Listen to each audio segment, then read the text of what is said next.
Monica-san, all yours. Thank you, Stefan, and good afternoon, everyone. I haven't seen you in a while, so I hope you are doing well today.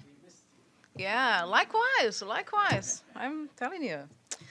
Okay, I'm going to start with the participation of the PGA in this event this morning. Today, the President of the General Assembly, Ms. María Fernanda Espinosa, is marking the International Day for the Elimination of Violence Against Women.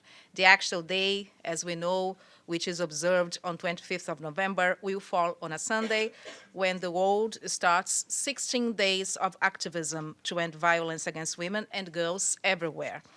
As you know, the 25th of every month has been called Orange Day by the UN Women Campaign, Say No, Unite, which was launched in 2009. The PJ and her staff are wearing orange today to mark this occasion. This morning, Ms. Espinosa delivered a keynote speech at the Trusteeship Council, drawing attention for the high numbers of cases of violence against women. It is estimated that 35% of women have experienced physical and or sexual violence. As many as 38% of murders of women are committed by an intimate partner. At least 200 million women and girls alive today have undergone female genital mutilation, and around 120 million girls worldwide, slightly more than 1 in 10, have experienced forced sexual acts. Violence against women also costs some countries up to 3.7% of their GDP. Ms. Espinosa says that there is simply no excuse to tolerate this, and that the world has a moral obligation to end it.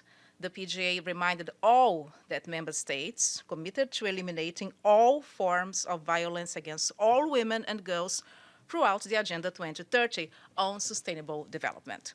And this year, the theme is Orange the World, Hear Me Too. And the 16 days of activism will conclude on 10th of December, which is Human Rights Day. The PGA concluded her remarks noting that listening is not enough. We need to invest more in changing stereotypes, ending harmful practices, and hold perpetrators accountable. And not actually to rest until all forms of violence against women and girls are really eliminated.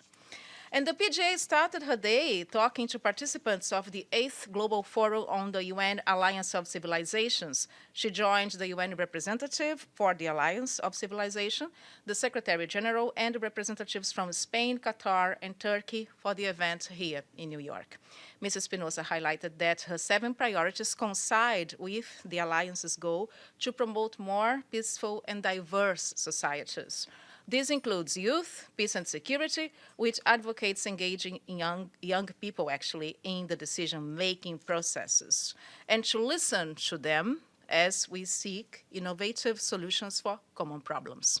The PGA also mentioned that gender equality, decent work, is crucial to build more peaceful and prosperous societies. Mrs. Espinosa also talked about the importance of migration and how the Alliance of Civilizations can promote more dialogue about this topic, enhancing the role of diversity and unity in the world.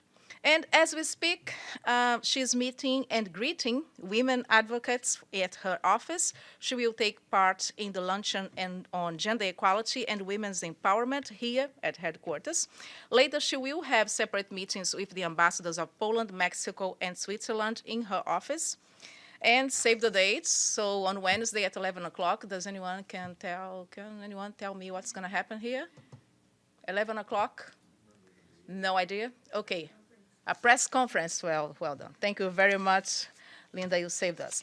A press conference at 11 a.m. here until 12 noon here. We're going to have the PGA and, of course, your participation, and we are looking forward to interacting with you, to your questions.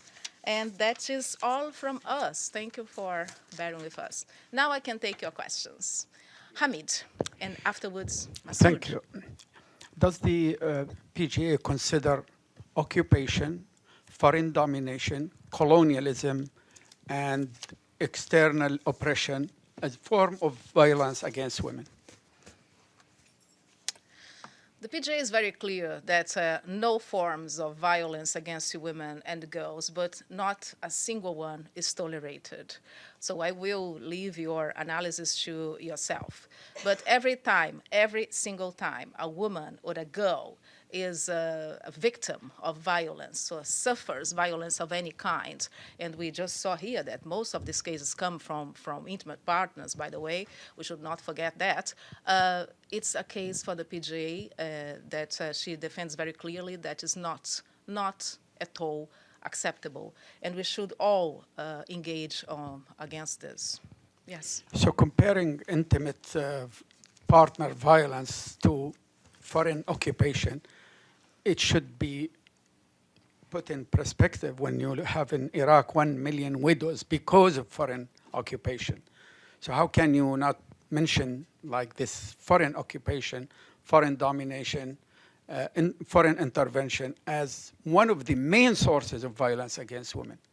Any case of violence against women is definitely not acceptable, and that is the position of the PGA.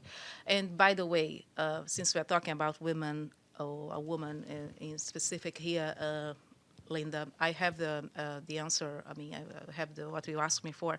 I think a few briefings ago on Asia Bibi.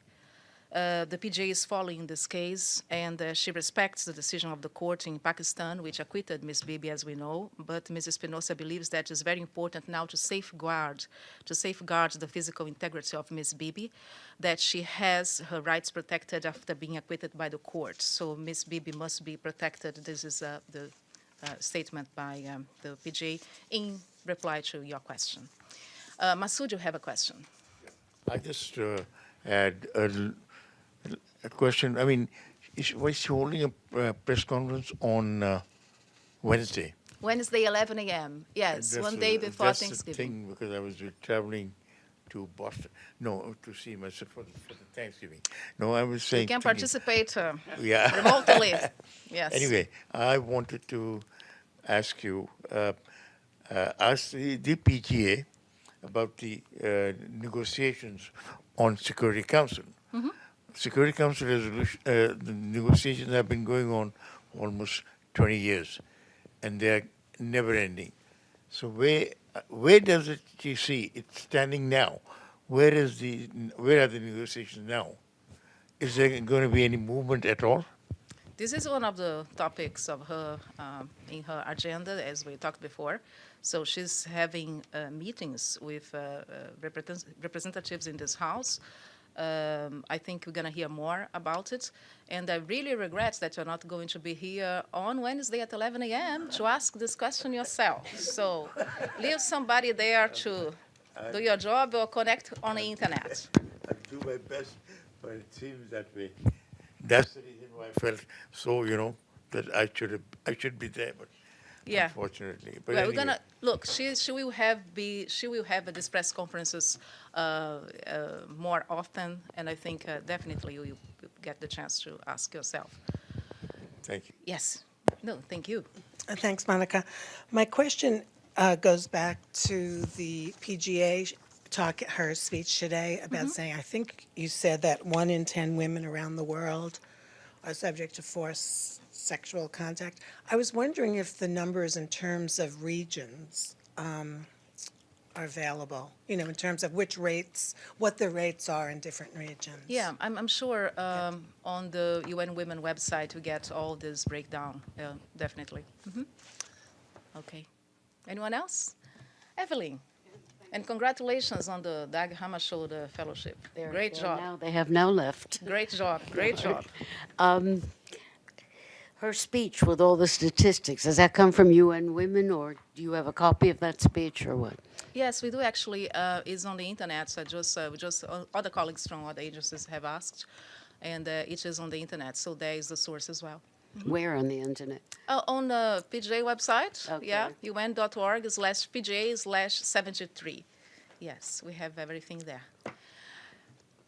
Quiet day, so we can go?